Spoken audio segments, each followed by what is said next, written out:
police or anyone else is not given duty beyond their working hours. I have inquired yesterday. It is not exceeding 8 hours.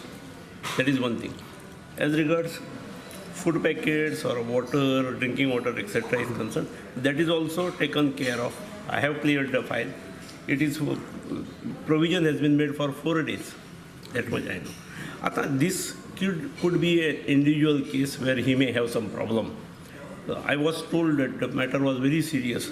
I personally inquired with Goa Medical College. I put the consultant on the job and I got the message that he is stable. And today probably his angiography will be done. They did not do it yesterday. They did not find it of any serious nature. But though, however, his family has a background, history of such ailments. So, taking one incident, you should not generalize it. So we are not generalizing that incident. Standing 8 hours on the road in the hot sun, even without water. So even a normal man can collapse in that case. It is but natural. Finally, policemen are also men. Yes, sir. That's what. Yeah. So something. No, should care have has been taken. Care has been taken.